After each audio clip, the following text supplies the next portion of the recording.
United states of America में basically 18 intelligence agencies हैं और इनमें से जो एक ऐसी इंटेलिजेंस एजेंसी है जिसका सबसे ज़्यादा जिक्र होता है और जो काफ़ी ज़्यादा इम्पैक्ट रखती है उनकी डेमोक्रेसी पर, वो है FBI।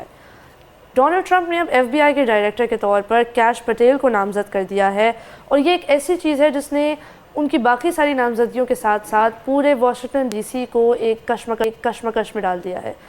I'd like to welcome my father, Pramod, and my mother, Anjana, who are sitting here today.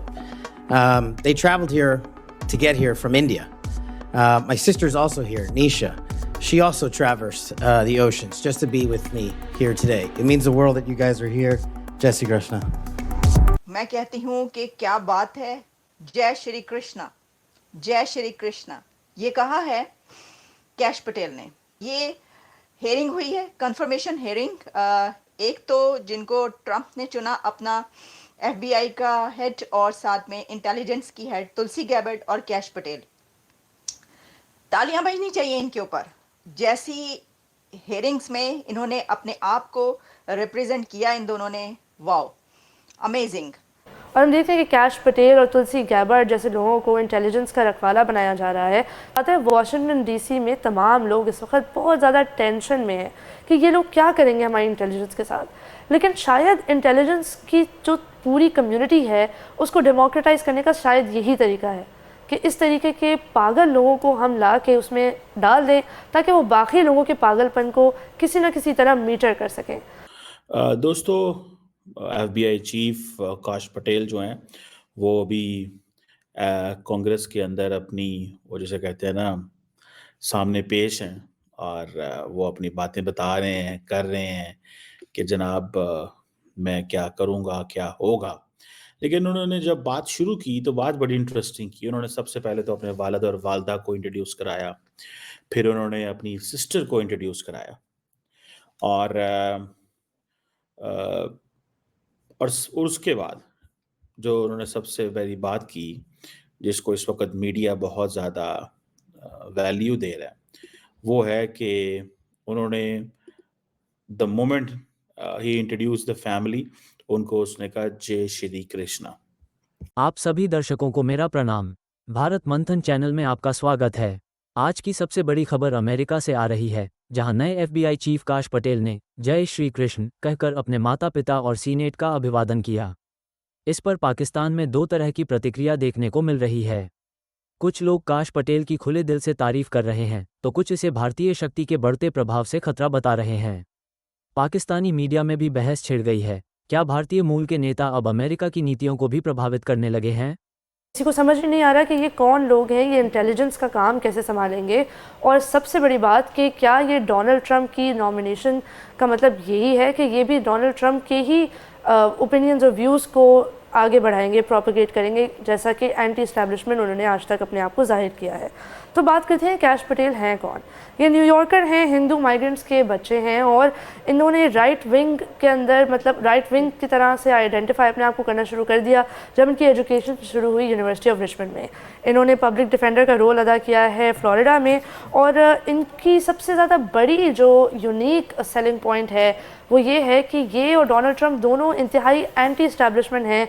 ये दोनों समझते हैं कि जो वाशिंगटन DC में पावर एक जगह जमा हो गई है और उसको बिल्कुल भी डेमोक्रेटाइज नहीं किया गया है, ये गलत है।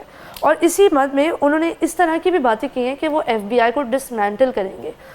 तो ये एक इमिग्रेंट हिंदू पेरेंट्स के बेटे हैं, तो किस तरीके से इनकी और डोनाल्ड ट्रंप की बात बनी है, ये काफ़ी ताज्जुब की बात है। तो जब हम ये तमाम स्टेटमेंट्स देखते हैं तो हमें सोच में आता है कि यार फिर कैश पटेल ने ऐसा क्या किया है कि डोनाल्ड ट्रंप उनके लिए इन सारे बयानात को इग्नोर करके, सारे तहफ़्फ़ुज़ात को इग्नोर करके जो उनकी अपनी पार्टी में से भी आ रहे हैं। कैश पटेल ने एक बुक लिखी थी 2023 में जिसका नाम है government gangsters, the deep state, the truth and the battle for our democracy. नाम तो काफ़ी इम्पैक्टफुल है, लेकिन इसमें बात इन्होंने क्या की थी। इन्होंने कहा था कि डीप स्टेट क्या होता है, एक अमॉर्फस टर्म है जिसमें कुछ इलेक्टेड लीडर्स भी होते हैं, जर्नलिस्ट भी होते हैं, बिग टेक के टाइकून्स भी होते हैं और ऐसे मेंबर्स होते हैं जो इलेक्टेड ब्यूरोक्रेसी का हिस्सा नहीं होते। अब ये डीप स्टेट की डेफिनेशन इनकी काफ़ी सही है क्योंकि ये डीप स्टेट तकरीबन हर मुल्क में एग्जिस्ट करता है, आर्स इंक्लूडेड। लेकिन आगे देखते हैं उन्होंने क्या कहा। उन्होंने ये भी कहा है कि इस डीप स्टेट को एक कॉम्प्रिहेंसिव क्लीनिंग की ज़रूरत है, हाउस क्लीनिंग की ज़रूरत है, कि इसकी सफाई हो जाए, यहाँ पे सिर्फ ऐसे लोग हों जो उनके मनपसंद लोग हों, जो इनके दिल की बातें करें, और फिर जाहिर सी बात है डीप स्टेट का खात्मा हो जाएगा, वो एक नॉर्मल स्टेट का पार्ट बन जाएगा। लेकिन डीप स्टेट की जो नौयत होती है, ये बात इनकी गलत नहीं है कि डीप स्टेट की नौयत को हमेशा चैलेंज करना चाहिए, और क्या वो स्टेट की नुमाइंदगी कर रहा है ये सवाल उठाना चाहिए। लेकिन डीप स्टेट का सारा मकसद ही ये होता है कि अंदर के मामलात बहुत अंदर दब के रह जाएं और आवाम तक ना पहुँचें। तो इसीलिए डोनाल्ड ट्रंप ने इस बुक को बहुत ज़्यादा सराहा और कहा कि ये एक ऐसा ब्लूप्रिंट है जिसकी बेसिस पर हम वाइट हाउस में से सारे गैंगस्टर्स को हटा देंगे और गवर्नमेंट में से सारे गैंगस्टर्स को हटा देंगे। कैश पटेल का ये भी कहना था कि वही FBI जिनका इनको डायरेक्टर बनाया जा रहा है, उस FBI के हेडक्वार्टर्स को वाशिंगटन DC में हेडक्वार्टर्स से तब्दील करके एक डीप स्टेट म्यूज़ियम बना देना चाहिए।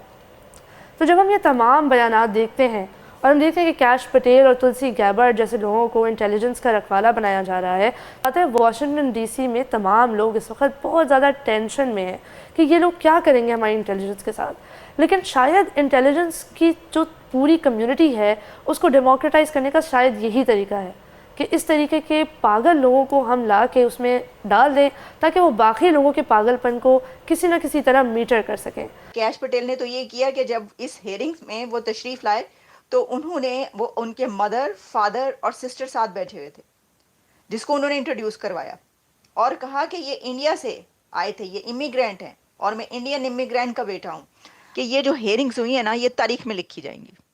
एक तो यही तारीख में लिखा गया, एक तो यही तारीख में लिखा गया कि हिंदू अमेरिकन सबसे बड़ी पोस्टों पे अमेरिका में आ गए हैं, और फिर ये भी तारीख में लिखा गया कि इंडियन अमेरिकन सबसे बड़ी पोस्टों पर अमेरिका में आ गए हैं। ये तो तारीख बनी गई। अब जो उन्होंने बातें की हैं वो भी तारीख बन गई है। उन्होंने भी खुला के बोला दोनों ने, उन्होंने कहा जो करना कर लो तुसी, एनजे तो फिर एनजी सही। ये उन्होंने कहा कि जी ये जो है ये इंडिया से आए इमिग्रेंट है मेरे पेरेंट्स, और मैं इमिग्रेंट्स का बेटा हूँ और मैं खुद भी इमिग्रेंट हूँ और मुझे इसके ऊपर फ़ख्र है, और इंडियन होने के नाते भी मुझे फ़ख्र है। उन्होंने ये कहा हिंदू होने के ऊपर भी फ़ख्र है। तो ये उन्होंने कहा कि ठीक है, we are proud of being Hindu and being Indian. तो ये हेयरिंग्स हुई हैं, कन्फर्मेशंस हुई हैं, उनको ग्रिल भी बड़ा किया गया, सेनेटर्स ने बड़े सख्त सवालात पूछे। अच्छी बात है, देखें यही तो होता है ना, मज़ा तो इसी का होता है ना कि जब ये हो कि ज़रा अगर अगर सेनेटर्स ग्रिल ना करते, सवाल ना करते ऐसे, तो वो जवाब कैसे देते, उनको ऐसे जवाब देने का मौका ना मिलता। हमें ये पता ही ना चलता कि तुलसी गैबर्ट ये कह रही हैं या उनके साथ क्या क्या हुआ, या उनको किस किस का पपेट कहा गया, या उनको मोदी का पपेट कहा गया। हमें तो उसी वक्त पता चला ना कि जब वो ये कह रही हैं कि उनसे सवाल किए गए, ग्रिल किया गया। तो ये यहाँ की रिवायत है, ये यहाँ की एक ट्रेडिशन है कि जो भी नया आता है जिसको नॉमिनेट किया जाता है प्रेसिडेंट की तरफ से, तो उसको ऑब्वियसली कि उसकी जो अपोनेंट पार्टी है उसकी तरफ से ग्रिल किया जाता है, सेनेटर्स की तरफ से ग्रिल किया जाता है। जो भी वहाँ पर मौजूद होगा वो उनसे कोई भी सख्त से सख्त सवाल कर सकता है और उसको जवाब देना होगा। लेकिन ये बात है कि दोनों ने बड़े खुल के जो है ना, खुला के जवाब दिए, और बड़ी ही ज़बरदस्त किस्म की ये जो हेयरिंग है ये हुई है, हर तरफ इसका चर्चा है। और फिर जो आखिर में फिर बात की लेते हैं, जो कैश पटेल ने उन्होंने अपनी जो बात है उसका स्टार्ट जय श्री कृष्णा से किया। उन्होंने कहा जय श्री कृष्णा। अब वहां पर बैठे जितने भी लोग हैं, ठीक है, उसके सामने क्योंकि उनके फेथ से ताल्लुक रखने वाले लोग तो वहां पे नहीं थे ना हेयरिंग में, तो ये एक अमेरिका की पोस्ट पर FBI का हेड अगर जय श्री कृष्णा से बात स्टार्ट करेगा तो आप सोच सकते हैं कि ये एक कितना बड़ा इनकलाब है, रेवोल्यूशन है ये, इसको ऐसे ही देख सकते हैं आप। लेकिन लोग ना ये नहीं समझते कि जय श्री कृष्णा क्या है। जय श्री कृष्णा मोहब्बत का इजहार है। कृष्णा जो है वो मोहब्बत का देवता है, आपको पता है, लव का गॉड है। कृष्णा में मोहब्बत कूट कूट के भरी हुई है। तो जय श्री कृष्णा कहना मोहब्बत का इजहार करना है, लोग ये नहीं समझते। लेकिन एनीवेज बहरहाल तो ये भी हुआ है, जय श्री कृष्णा से उन्होंने स्टार्ट किया। तो ज़रा बस हमने कहा कि ज़रा ये जो हेयरिंग्स हैं इसके ऊपर एक प्रोग्राम कर दिया जाए आपके लिए। अब मेरा तो ख्याल है कि इंडिया वाले बड़े फ़ख्र महसूस करेंगे। मोदी साहब भी जो है वो हंस रहे होंगे इस बात पर कि देखो जो है वो जो अमेरिका की हेड बनी है, चीफ बनी है उसकी इंटेलिजेंस की, उसको कह रहे हैं कि वो मेरी पपेट है। हैं, वो इंडियंस कहेंगे, वो तो बड़ा प्राउड फील कर रहे होंगे कि जी जो हेड बना है और जो हेड बनी है वो कह रहे हैं कि वो हमारे पपेट है। Can you imagine? मतलब देखिए ना, आप इसको किसी भी तरीके से ले सकते हैं। तो है तो ऐसे ही।